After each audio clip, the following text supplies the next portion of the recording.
In the jungles of Vietnam, 1969, every American soldier believed the most dangerous enemy was the North Vietnamese with their AK-47s. We were wrong. At midnight in Cobra Valley, the radio crackled with the sound of stones being struck and a howl that desperately mimicked human speech. It sent chills down the spine. That night, my elite 12-man long-range reconnaissance patrol was surrounded. But what hunted us was no human force. It was a monster that should never have existed in this world. July 1969. I was 19, assigned to the 2nd Battalion, 27th Infantry Regiment, 25th Infantry Division, U.S. Army. My name is William Caldwell, then a sergeant, 22 years old, leading a 12-man long-range reconnaissance patrol, LRRP. Our mission was straightforward. Push deep into the jungle, locate the supply routes and cache sites of the North Vietnamese 9th Division, then call in artillery or airstrikes to erase that area from the map. Sounds simple, right? Back then, we all thought the most dangerous thing in the jungle was just man himself. We were wrong. That operation was codenamed Dawn Arc, targeting a valley we marked as Cobra. According to intelligence reports, deep within that valley lay a concealed truck repair depot, where the North Vietnamese used the dense canopy as cover to fix damaged vehicles from the Ho Chi Minh Trail. Taking it out would sever an entire supply chain. We rode a UH, one Huey, dropped at dusk onto a ridge 10 kilometers from the objective. I remember the rotor wash whipping leaves and rain into a frenzy. The crew chief giving me a thumbs up, shouting, "Good luck, Sergeant." I slapped his shoulder and led my squad into the tree line.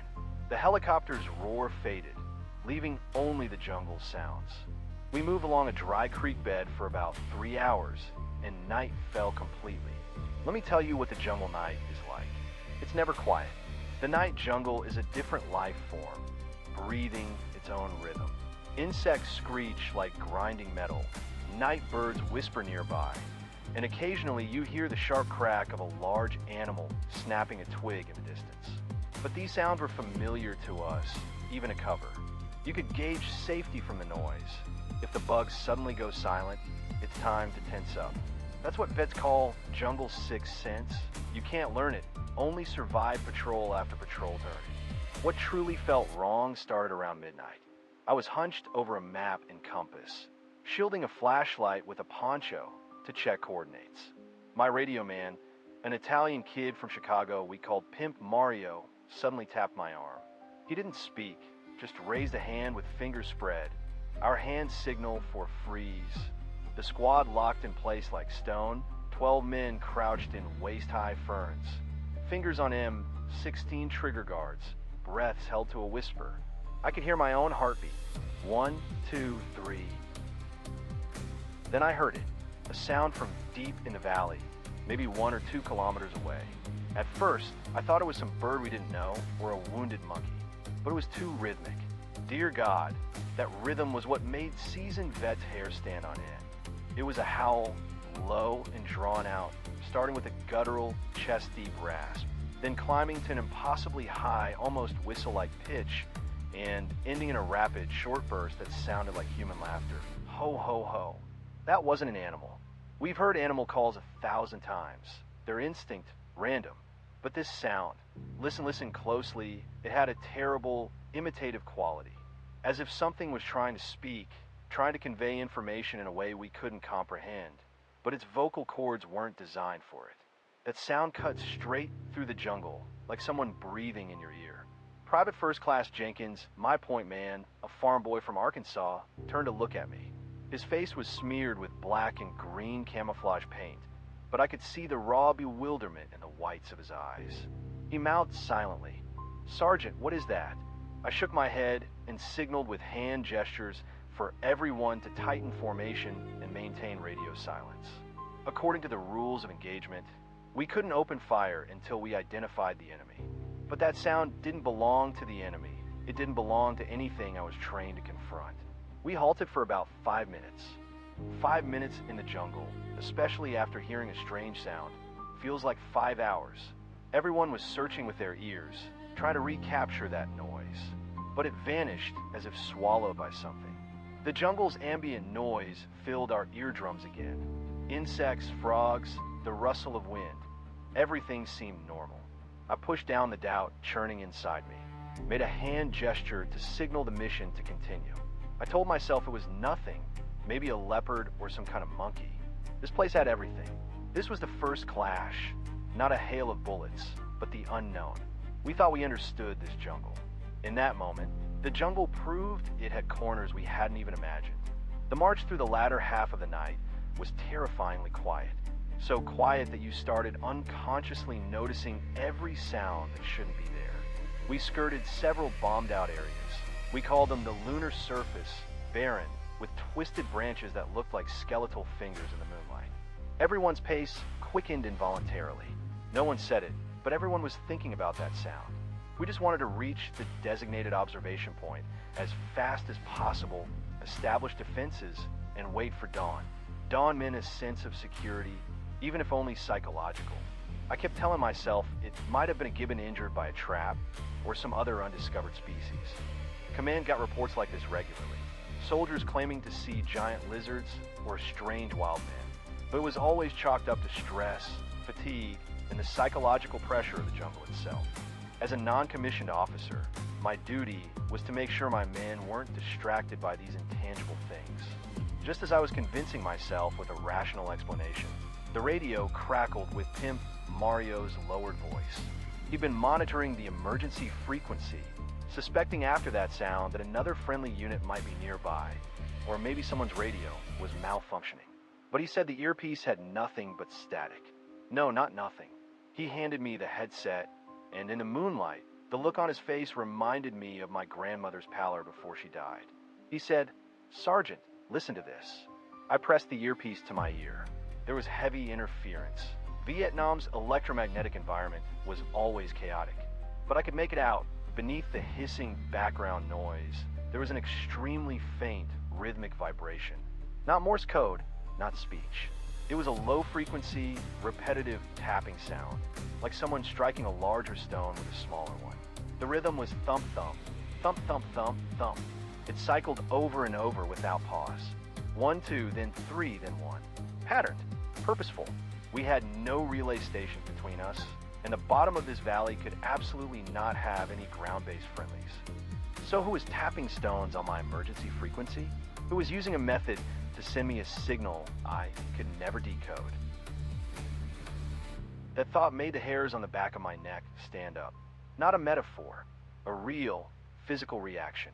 I could feel a dense, needle-like prickling sensation across my skin, starting from my scalp, spreading down my back to my arms. It's your body telling you something's wrong. Not your brain, your body, those ancient instincts still lingering in us from our distant ancestors. I handed the headset back to Mario and told him it might be some strange magnetic interference to shut off the receiver and maintain radio silence. Elite. I knew it wasn't magnetism, but I had to give an order or everyone's fear would smolder like damp leaves and eventually burst into flames. On the battlefield, fear is more lethal than bullets. It's contagious. It drives people to make fatal mistakes. We reached the ruins of an abandoned temple overlooking the Cobra Valley as planned. It was a structure left over from the French colonial era, probably a small lookout post or religious site. Now it was just a heap of black, moss-covered stones. Under the moonlight, those rocks gleamed with a wet sheen, like the spine of some massive beast. The view was perfect. We could survey the entire target area. We set up observation posts in pairs, rotating shifts. Mario handled the photography with a bulky 35mm camera fitted with a special telephoto lens. Our precision shooter, Sergeant Cooper, swept his M21 sniper rifle scope over the trucks covered in camouflage netting again and again. The repair station showed no lights or movement, looking as if it had been abandoned. Cooper reported that several trucks had flat tires and shattered cab windows. Hardly a functioning stronghold. But intelligence is intelligence. We had to wait until dawn to confirm. Then, in the darkest hour before dawn, that time called the ghost hour, the entire jungle plunged into absolute, utter silence. I don't mean quiet, I mean dead silence. The chirping of insects, the calls of birds, the rustle of wind through leaves. all of it was abruptly choked off, as if by an invisible hand. All you could hear was your own breathing and the faint hum of blood flowing through your veins. I'd experienced this stillness before. In Vietnam, it meant only one thing: danger. Either a deadly predator lurked nearby, like a startled tiger, or a whole battalion of enemy troops was stealthily passing you by, halting every movement because their scouts had spotted you. My heart started pounding, hammering against my ribs. Everyone instinctively worked their rifle bolts, chambers loading rounds, the metallic clicks cutting through the silence like shards of glass. We thought we were facing a routine North Vietnamese patrol. We braced for contact. Then the smell hit. A thick, rotting stench of decay, mixed with earth and excrement, rolled up from the slope below like a wall. It was so potent, so primal, I couldn't accurately describe it in words. It smelled like a pit of rotting corpses blended with wet dog fur and a pungent, musky odor, plus the stale, unwashed sweat of years. My eyes started watering, and a wave of bile surged in my throat. I covered my mouth and nose with my sleeve, but the stench was too strong. It seeped into every fiber of your clothes. I saw Jenkins gagging, his face flushed red as he fought to hold it in. Through the night vision scope, I saw the ferns below start to shake unnaturally. Not the gentle, wave-like sway of the wind, but distinct linear trails. Something massive was moving through the vegetation at incredible speed in a skirmish line from the base of the hill toward our ruins. Skirmish line, that's infantry tactics, a loose, spread-out assault formation. They moved almost silently, only the rustle of their bodies brushing against thick stems. That meant they knew how to move without noise in the jungle. The North Vietnamese could do it too, but they usually wore rubber sandals with a different rhythm. These things moved with a smoother, more primal grace. Cooper was the first to see them. Actually lay eyes on them. He jerked his face away from the scope, turned to me, mouth open but no sound coming out. His finger pointed downhill, trembling violently. I followed his gaze. Against the dark green backdrop of the jungle, they emerged. At first, just a few blurred outlines. Then more, about 6 or 7 figures, walking upright, but with a forward-leaning posture, somewhat human, yet not quite. They stood a head taller than the average man. I estimated at least 2 meters or more, with shoulders so broad they formed an inverted triangle. Their arms were unnaturally long, nearly dangling below their knees. A coarse, dark brown fur covered their bodies, matted and unkempt, but thinner on the face and chest, revealing a stone-like, rugged dark skin beneath. As they crossed a clearing, moonlight briefly illuminated the profile of one of them. I saw its face. There was no protruding snout, nothing like an ape or a gorilla. Instead, a face so flat it seemed pressed in. Its mouth was wide, lipless, just a slit that stretched from one ear to the other. The most terrifying part was the eyes. In the faint glow of my night vision goggles, they reflected a murky, dull yellow-green light. No pupils, or rather, pupils so large they consumed the entire eyeball. Those glowing ovals didn't look like eyes. They looked like 2 bloodshot stones embedded in the sockets. This wasn't a gibbon, not any known primate, not something in military records, not a species any biologist had ever classified. This was something that shouldn't exist. They stopped on the slope below us, barely 50 yards away. They seemed to be sniffing the air. I saw their heads snap toward our direction in a convulsive, inhuman motion, one after another, like a row of puppets pulled by a single string. I knew they had found us. That distance, that stench, that eerie stillness, all of it combined like a string stretched to its breaking point. My entire squad lay flat behind the cold rocks, barely breathing. 12 men, 12 fully armed American soldiers, at that moment were like rabbits hiding among the boulders. I saw young Jenkins trembling. He was only 19, same as me, but his M16 remained steady as a rock. That's the instinct of a trained soldier. Then, the leader, the largest, maybe 2.3 meters tall, suddenly straightened up. That movement sent a chill down my spine because it was too human. It thrust out its chest, spread its arms, like a king standing atop a mountain. Then it tilted its head back and let out a howl. The same sound we'd heard hours ago, but this time it was right in front of us. 50 yards. The sound didn't need to travel through trees and valleys. It exploded directly in the air. That sound tore through the silence, brimming with pure aggression and an indescribable primal malice. It wasn't a threat. It wasn't a warning. The sound wave was saturated with an emotion, a deep, ancient declaration that words couldn't capture. It bypassed your ears entirely, resonating physically in your chest and bones. I could feel my teeth chattering, not from fear, or not just from fear, but because the sound itself was vibrating my body on a microscopic level. My ribs hummed. My eyes pulsed faintly in their sockets. This wasn't just sound. This was a weapon. It triggered a collapse within me. Not the kind of fear that makes you wet your pants. No, it was a deeper fracture, a crack in my ability to hold on to reason. In the past months of patrols, I'd faced ambushes, called in artillery strikes on my own coordinates, seen comrades torn apart by booby traps. But all of that had a logic, a brutal logic belonging to human warfare. The enemy was North Vietnamese soldiers. They used AK-47s and RPGs. They had tactics. They had fear. But now, facing these creatures, I found all my experience, all my training, all my equipment utterly hollow. The M16 in my hands, a killing machine that could spit out 25, 56mm steel core rounds in half a second, felt like a sharpened stick. Could I punch through their muscle and bone? Where were their vital points? Was the heart on the left? Where was the brain inside that skull? What did they fear? Would they retreat? I had zero confidence in the coming confrontation. I felt the terror of profound isolation, as if I had been abandoned by the entirety of modern civilization. It was like being on a sinking ship, watching the lifeboats already pull away. I looked at my team from left to right, Cooper, then Mario, then Jenkins, then Kowalski. In their eyes, I saw the same thing. Not mere fear, but a light that showed sanity slowly grinding down. That light said, "We have entered a place we should not have entered, touched something we should not have touched." The howling leader stopped its cry. The valley fell into a dead silence, even the echoes vanishing. Then it did something none of us would ever forget. It bent down and, with a hand that wasn't quite a hand, covered in thick fur, picked up a stone from the ground. That stone was about the size of a human head, irregular with sharp edges.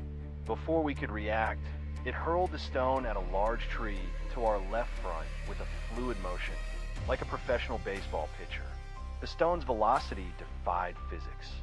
It cut through the air with a sharp whine. Asterisk whoosh asterisk, like a mortar round, asterisk crack asterisk, slamming into the tree trunk less than a foot from my teammate Kowalski's head. Bark exploded, splinters flew, and the whitewood beneath was exposed. Kowalski grunted, instinctively ducking back in a cover, his helmet peppered with bark fragments. The stone left a pale, jagged gash in the trunk, about 2 inches deep. I stared at that gash, my heart nearly stopping.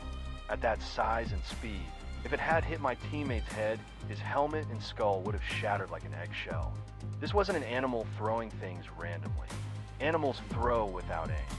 This was a demonstration, one of high intelligence, deadly precision, and clear tactical intent. They were telling us they could kill us at any moment. They chose not to hit our heads, not because they couldn't, but because they didn't want it to end so quickly. Or maybe they wanted us to leave on our own. Whatever the reason, one thing was clear. Our prized weapons meant nothing to them. At that moment, I had to make a critical decision. I was a sergeant, leader of a long-range reconnaissance patrol. 12 lives were in my hands. Our rules of engagement forbade firing on unidentified creatures. You had to confirm an armed enemy soldier before pulling the trigger or face a court-martial. But the rulebook never accounted for this. The men who wrote it sat in air-conditioned offices in Saigon, never imagining anyone would be trapped in a valley, surrounded by monsters over 2 meters tall. Now, they were below us. They had numerical superiority, displayed unimaginable physical prowess and a certain level of intelligence, and were clearly hostile. My options were these. I could call for emergency air support, but our coordinates were too remote. The nearest F 4 Phantoms from Annam would take at least 15 minutes to arrive. 15 minutes in combat can be a lifetime. I could scream "Broken Arrow" over the radio, but that usually meant the position was about to be overrun, that we were on the brink of annihilation. I could order the entire squad to open fire, using 12 automatic weapons to kill them or at least drive them off. But if I did that, the gunfire would attract every North Vietnamese unit for miles. The jungle was crawling with their eyes and ears. Here in this open ruin, with no cover, no depth, we'd become a shooting gallery in seconds. Don't fire, and we might be torn apart right now. Fire, and we'd definitely be exposed, then surrounded and wiped out by a company of NVA before dawn. Life and death. But the chain of stakes was longer than I could calculate. Every step led to a precipice. In that single second of hesitation, that goddamn second, more sounds erupted from the hillside. More massive, shaggy shapes emerged from behind a tree line. 1, 2, 5, 10. They fanned out, beginning a slow, semicircular advance toward us. Not random movement, tactical. They sealed our flanks, blocked the most likely escape route, the dry creek bed we'd come from. As they closed in, a low, continuous guttural rumble came from their throats, like some primal form of communication. One of them, I saw it clearly, held a roughly sharpened wooden club, inverted, wielded like a primitive spear. The tip, about 2 feet long, was darker than the rest. I didn't know what color then. Later, I realized it was dry blood. The moment I saw that sharpened stick, the last shred of wishful thinking in me evaporated. This wasn't an animal. This was a weapon, not a branch clutched by chance, a deliberately crafted tool. They were hunters, and we were the prey. Fire at will. My command tore from my throat like a raw wound. In that final instant, when hostile intent was confirmed and our lives were under immediate threat, tactical rationality overrode everything. You can argue ROE with me in a court-martial later. Right now, we had to survive. Muzzle flashes bloomed in the darkness. 12 weapons opened up simultaneously, orange-red fire flickering like a cascade of camera strobes. Tracers carved dozens of fiery lines through the night sky. One tracer every 3 rounds, so you could see the trajectory. Those lines wove into a fan-shaped net of death, draping down the hillside. The 3-round bursts of assault rifles. Pop, pop, pop. The sustained roar of the M60, its muzzle flashing, bathing the slope in hellish light. It was the rawest sound of human industrial civilization roaring back. I saw at least 3 ghost apes hit by the first volley. Their bodies shuddered violently under the impact, fur and black liquid spraying into the air. I heard that wet, muffled thud of bullets entering flesh. Exactly the same sound I'd heard hitting human bodies. But they didn't scream. No crías, no valles. They just staggered back a few steps, shook their massive heads, as if utterly confused and enraged by this unprecedented sting and shock. Then the leader, I could see with my own eyes it was hit shoulder, chest, abdomen, at least a dozen rounds. Its red blood, or whatever fluid, was streaming down, but it didn't fall. It just shook its enormous frame, wiped a hand across its chest wound, brought the blood-smeared fingers to its nose, and sniffed. Then it threw its head back and unleashed that second howl. This time, it was filled with pain, fury, and reckless madness. That sound drove into your brain like a knife. Then came the worst of it. Rocks. More rocks, like hail, hurtled out of the darkness. Not 1 or 2 dozens. Varying sizes from fist-sized to head-sized. This time, they weren't aiming at tree trunks. They were aiming at us. Stones slammed into rock walls, sparking, clanged off helmets with dull, concussive thuds, leaving you dazed and reeling. A rock grazed my shoulder, the impact spinning me half around, like a big man had swung a baseball bat at me. If it had hit square, my collarbone would have shattered. And then they charged. Dozens of massive shadows. I couldn't count anymore. Maybe 40, maybe 50, ignoring the storm of bullets, ignoring the tracers still streaking through the air. They surged up the slope in a silent, unstoppable tide. Their speed was incredible. Nothing a creature that size should possess.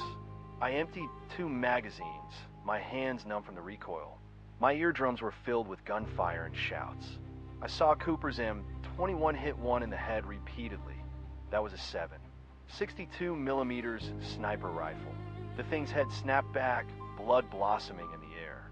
I thought for sure it would drop, but it didn't.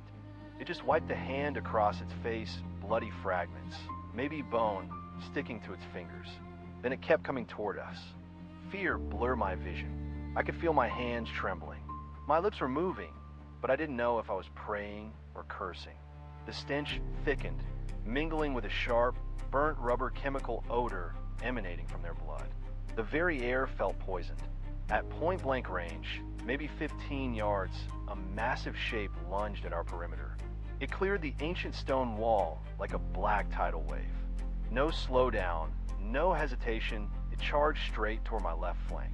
It seized Kowalski, who was reloading beside me.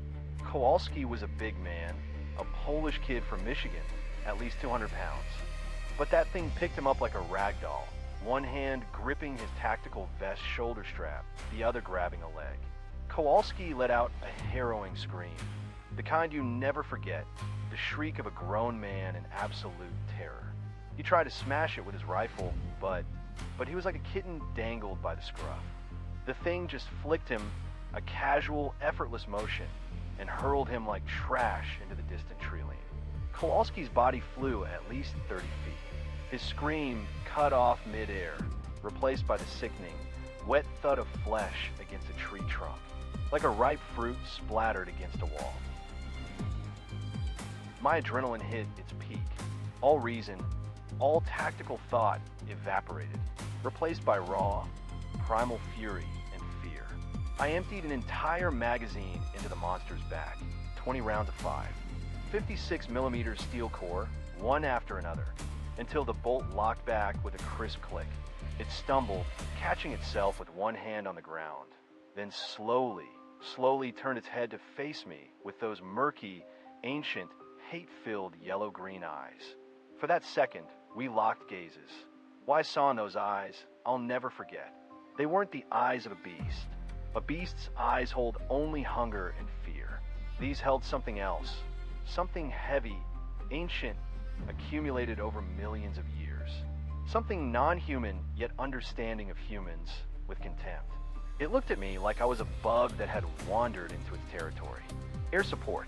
Request danger close fire mission. Coordinates BR 453 821. Drop on my position.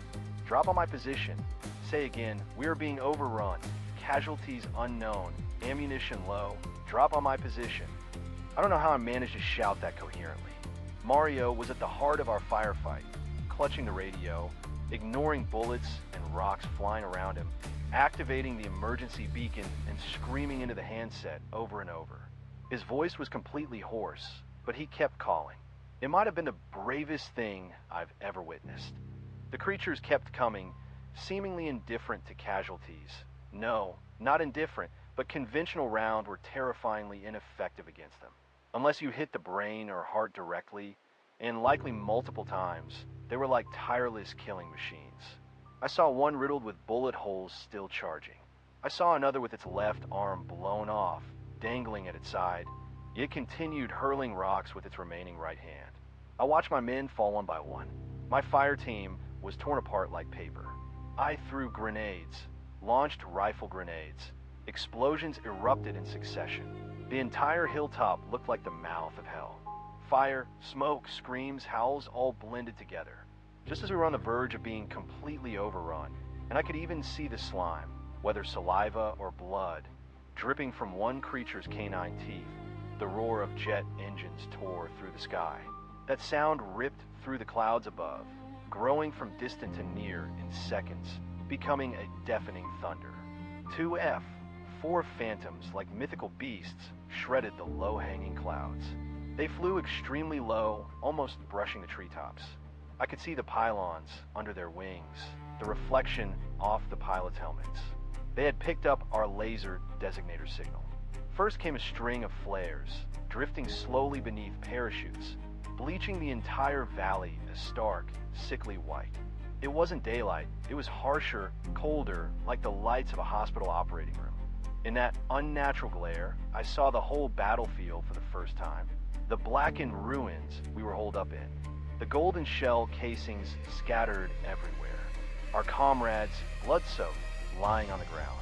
And all around us, pressing up from the slopes in dense waves, no fewer than 30 or 40 of them, the ghost apes. The light caught their forms, every detail razor sharp. Those flat, expressionless faces. Those muscular bodies covered in dark brown fur. The stones and sharpened sticks clutched in their hands. The harsh light seemed to enrage them. They let out agonized howls, threw their arms over their eyes, and fell back in chaos. They couldn't stand the light, or rather, they hated it. But they didn't flee far. They only retreated to the edge of the jungle, keeping their distance, and kept hurling rocks at us with insane fury. One stone slammed into the rock beside me, sparking like flint. They were relentless. They weren't letting us go. Then came the napalm. The first explosion hit 100 meters in front of our position. A wall of orange flame erupted skyward, accompanied by a deep, guttural whump. Not an ordinary blast, but a sound like the world itself being torn apart. The heat wave slammed into my face. I felt my eyebrows and hair curl and singe. The air was sucked dry. You couldn't breathe. The massive shock wave swallowed several of the ghost apes that hadn't retreated in time. Their figures twisted, shrank, and collapsed in the fire, turning into blackened lumps. But that wasn't the end. The others let out the most horrifying screams I've ever heard, like hell itself cracking open. They fled in panic before the wall of flame. They finally gave up. They bolted into the deeper jungle at astonishing speed, retreating like a black tide. The second and third waves of high explosive bombs followed, shaking the earth. The entire slope was churned up. Shrapnel and shattered rock flew through the air. The world became a chaos of orange and black. My ears were left with nothing but a sharp, ringing tinnitus and the ground's continuous trembling. I lay flat, hands over my head, mouth open to balance the pressure. I could feel each explosion like a giant fist slamming into my back. When everything finally fell silent, that false silence after the deafening roar, broken only by the persistent buzz in my ears, dawn was breaking. A gray, pallid sky showed through the shattered canopy. The rain started again. Vietnam's rain, never missing. Fine droplets washed over the scorched earth, over the still smoking tree wreckage and the stench of something charred. The whole slope looked like it had been plowed by a giant's plow, pocked with craters and littered with fallen trees. Our squad, 12 of us, now only 3 could still stand. One who could still move was Cooper. His arm was smashed by a rock and hung limp, but he gripped his M21 with the other hand. Mario was alive too, but he was crying. That tough kid from the streets of Chicago sat in the rain, clutching his radio, weeping silently. The worst part was finding Kowalski. We discovered him less than 20 meters from where he'd been thrown, on that napalm-scorched, blackened ground. He was curled up almost into a ball, like a baby. His body was broken in multiple places, leg, arm, ribs, but miraculously, because he'd landed in a thick patch of ferns and mud, he was alive. He was still moaning, making weak animal sounds. We gave him morphine, 2 shots, then strapped him as comfortably as we could onto a makeshift stretcher of branches and poncho. As we cleared the scorched earth around us, waiting for medical evacuation, we saw the bodies they'd left behind. There were 7 relatively intact ghost ape corpses. The others had likely been torn apart by the bombs or dragged away by their own kind. The 7 bodies were scattered across the hillside, charred, curled, enormous. They were truly massive. Even scorched black, even with parts carbonized, you could still make out that skeletal structure so eerily human, yet wrong in every detail. The long arms, longer than their legs. The stubby but powerful fingers, each as thick as a grown man's wrist. The thick hide, a mix of chitin and fur, still bulging with muscle beneath the char. One of the corpses lay face up, its flat, wide-mouthed, pupil-less face frozen in the final agony of napalm. Its mouth was gaping wide, revealing the worn-down molars inside. We didn't approach to examine them further. Not because we didn't want to. We didn't dare. More accurately, it was a kind of awe and fear that made us instinctively recoil from those unknown shells, as if touching them would infect you with some curse. Cooper took a look through his scope from a distance, then lowered it, shaking his head without a word. Mario didn't take photos. He should have. This was intelligence of immense value. But he didn't, and I didn't order him to. The three of us silently agreed not to record it. When dawn fully broke and the light on the ground was bright enough to see every detail, a medical helicopter, which one? White fuselage with a red cross, arrived overhead, flanked by two armed H-1 Cobras for escort. The sound of the rotors had never been so welcome.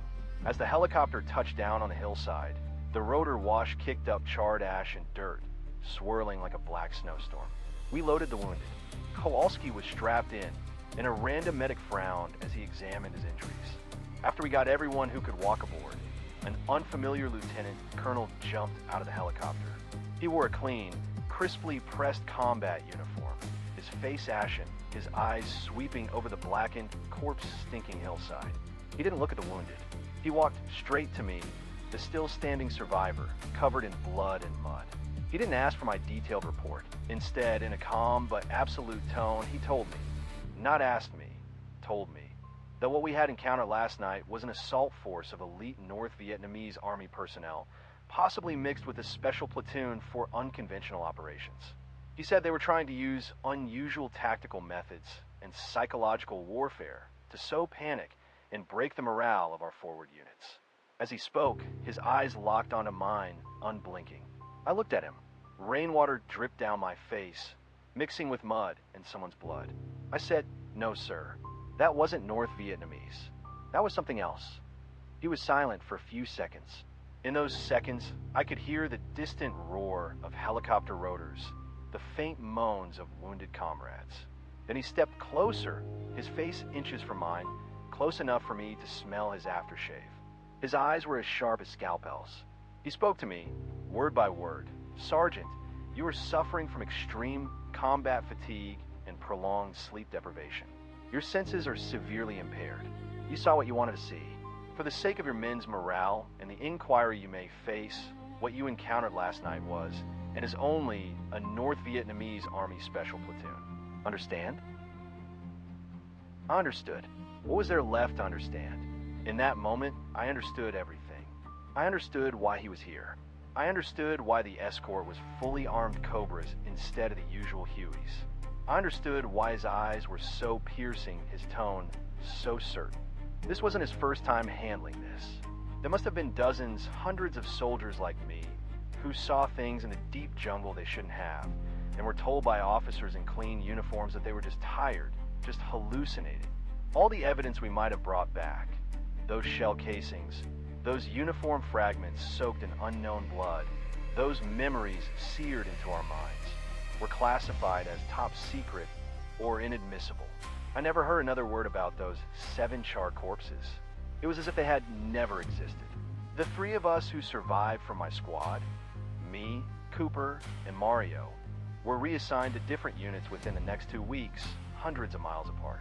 We never spoke a single word about that night again. I also heard that Kowalski was sent back to the States for treatment, but his medical records listed the cause of his injuries as shrapnel from a mortar round, not thrown into a tree by an unknown creature. 47 years. 47 years is enough time to turn a 19-year-old into an old man. Those creatures we call the ghost apes, that black stone temple in the jungle, that howl that rattled your bones and shook your soul. It wakes me up countless times in the dead of night. I'll bolt upright at 3 in the morning, heart pounding, that sound filling my ears. My wife, may she rest in peace, she never asked what I dreamed about. She just held my hand until my breathing steadied. I often sit on the edge of the bed, staring out the window at the city's neon lights flickering, watching people sleeping soundly in this age of peace. One thought always creeps in, unstoppable. What the hell were we doing back then? We charged through that vast, boundless green hell with our M16S and F4 Phantoms, armed with our supposedly superior civilization and firepower. We were nothing but lost intruders who stumbled onto the doorstep of a native tribe. They drove us off with roars and rocks, like the jungle itself was cleaning out parasites. We thought we were the hunters, but in the end, we were just tolerated guests. What were they? An undiscovered species? Some relic of an ancient ape that survived millions of years deep in the jungle? Or something else? Something our limited science can't even begin to frame as a question. Do they have a society? A language? Are they still there today? In that primordial jungle, where vast swaths remain untouched by human feet, in those deep, shadowy valleys, still painted pure green on every map in the world, are there more of these unknown entities running parallel to us, full of aggression, silently watching from the dark? I'll never get an answer to that question. I'm telling you this story not to make you believe me. I just want you to know that in this world, in this era where we've blanketed everything with satellites and the internet, there are still corners, still creatures that refuse to be explained, refuse to be classified, refuse to be conquered. They're out there, waiting. Now, I have a question for you, one I've spent 47 years unable to answer. If one day you walked into that jungle, and you heard that howl rising from the depths of the valley, sounding like human laughter, but definitely not human, what would you do? Would you press on? Or would you turn around and run as fast as you could back to your own world? That safe, illuminated, modern world? You better think about it now, because you never know when the next person to walk into that jungle might be you.